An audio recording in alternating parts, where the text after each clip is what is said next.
Lefebvre, vous avez évoqué la question des femmes seules qui n'apparaît pas dans le projet de loi.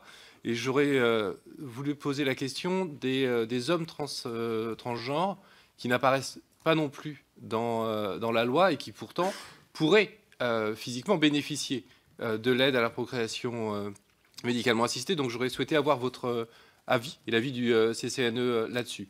Deuxième chose, sur votre avis 129, je l'ai regardé et à la page 28, vous faites référence à l'étude du Conseil d'État de juillet 2018 et vous évoquez comme des questions qui traversent la société la situation des enfants intersexes. Et pourtant, dans votre propos liminaire, vous avez expliqué que vous étiez à l'écoute des citoyens, etc. Et pourtant, c'est la seule mention des enfants intersexes que j'ai trouvé dans votre avis. Et je m'étonne, alors que la France a été condamnée par plusieurs organisations internationales pour ses pratiques sur les questions des enfants intersexués, que vous n'ayez pas pris position ou que vous n'ayez pas émis un avis sur cette question, alors même qu'il s'agit pleinement d'une question de bioéthique, que nous pourrions utiliser ce vecteur législatif pour légiférer sur ces questions. Je vais parler d'institutions internationales, mais le Conseil d'État, même le rapport de la mission d'information sur la loi bioéthique de notre Assemblée a émis un avis là-dessus. Et donc j'aurais voulu savoir pourquoi vous n'aviez pas émis d'avis et si vous aviez avancé depuis l'avis 129, vu que je sais que des colloques, notamment organisés par Éthique Île-de-France, apporter sur ces questions. Donc, si vous aviez évolué, si vous aviez de nouveaux éléments à nous apporter sur ces questions-là. Merci. Intersexe, oui, c'est une très bonne question.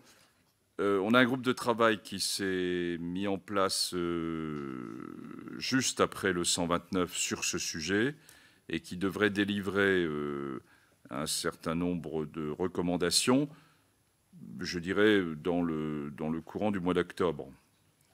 Alors vous allez dire, mais ça arrive un peu tard pour la loi. Oui, mais enfin, bon, on avait de très gros sujets dans un délai très court à faire. Hein.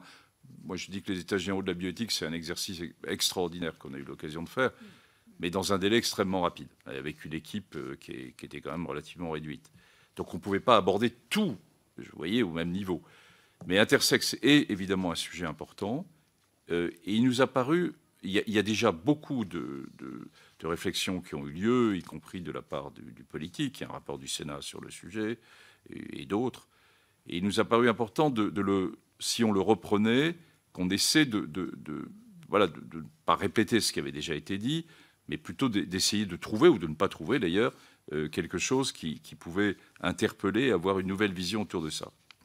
Je dois dire que ce groupe de travail est dedans et que c'est un sujet difficile. Hein. Alors, vraiment, en tant que médecin, je ne pensais pas qu'il y avait autant de passion entre les équipes médicales, les familles, et ce que je peux comprendre, mais à ce point-là. Donc, finalement, je me dis qu'on a bien fait de prendre un peu de temps et de calmer un peu les choses autour de cette réflexion. Mais il y a, bien sûr, un groupe de travail là-dessus. Alors, il va arriver un peu en décalage par rapport à la loi, encore que d'ailleurs, parce que ça va dépendre aussi du calendrier que vous allez suivre. Sur la question des transgenres, sauf erreur de ma part, et le président me corrigera s'il le faut, je n'ai pas souvenir qu'on ait abordé la question des transgenres. Pour répondre à votre interrogation. Par contre, on a beaucoup discuté effectivement de l'équilibre entre la possibilité qu'offre la science et puis la place de l'éthique et le positionnement en termes de repères. Ça pose effectivement, là encore, des questions d'égalité, ça c'est évident, mais on ne l'a pas tranché, on ne s'est pas se positionner là-dessus au niveau du CCNE. Et en lien avec votre deuxième question concernant les intersexes, pour faire partie du groupe de travail concernant les intersexes, je peux témoigner qu'on sait effectivement qu'il faudrait aller plus vite. On savait que ça allait être complexe, on ne savait pas que ça allait être aussi complexe. C'est vraiment, on a été tous extrêmement impressionnés par cette complexité à plusieurs étages. Et voilà. Donc, en matière d'éthique, il faut avancer, mais on ne peut pas se précipiter. Et dans ce champ-là, ça n'aurait pas de sens, en fait. Or, l'éthique, c'est une quête de sens. Parce que souffrance. Hein.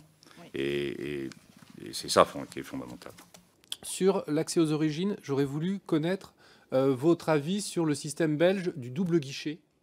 Hein, vous savez, les demandeurs de gamètes peuvent choisir un donneur anonyme ou un donneur qui accepte de lever l'anonymat. Donc j'aurais aimé avoir votre option, votre avis là-dessus. Ensuite, j'aurais souhaité remercier Madame Chenel d'avoir introduit la question des personnes trans et intersexes dans ce débat qui est fondamental, tant pour l'ouverture aux personnes trans de la PMA que aux problématiques que cela soulève et qui devraient sûrement être traitées par cette loi. Et donc j'avais deux questions, parce que je rappelle quand même à nos collègues que plusieurs organisations internationales, dont l'ONU, ont condamné les mutilations faites aux personnes intersexes. Et la France a été rappelée à l'ordre au moins 3 fois sur ces questions-là. Et même des instances françaises, notamment le Défenseur des droits, ont levé la question. Il semble essentiel qu'en tant que législateurs, nous prenions acte dès ce texte et sans attendre plus tard, car ce sont chaque jour plusieurs enfants qui sont ainsi mutilés. Et j'avais donc 2 questions là-dessus. Est-ce que vous pensez qu'au-delà de l'interdiction de ces mutilations, est-ce qu'il ne faudrait pas aller vers encore plus de facilité sur le changement de genre à l'état civil que ce qui existe également dans la loi, et évoquer et s'interroger sur la reconnaissance de la non-binarité de sexe dans nos textes? Merci.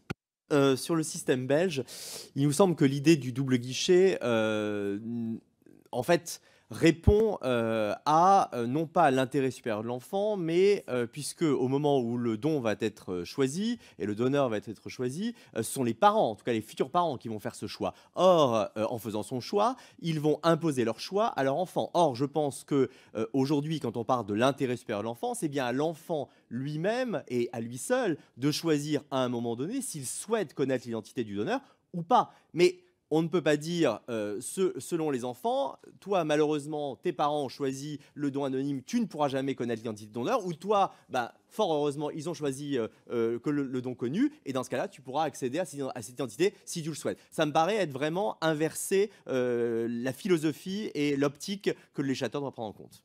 Cette question est très importante, monsieur le député, parce qu'elle témoigne de quelque chose qui, à mon avis, est un peu un angle mort de cette réforme, à savoir la liberté de choix et la responsabilisation du projet parental porté par les parents. Alors, comme vous l'appelez, justement, je ne sais pas, le double guichet chez nos amis belges, en fait, témoigne de leur grande présence d'esprit de laisser la liberté de choix.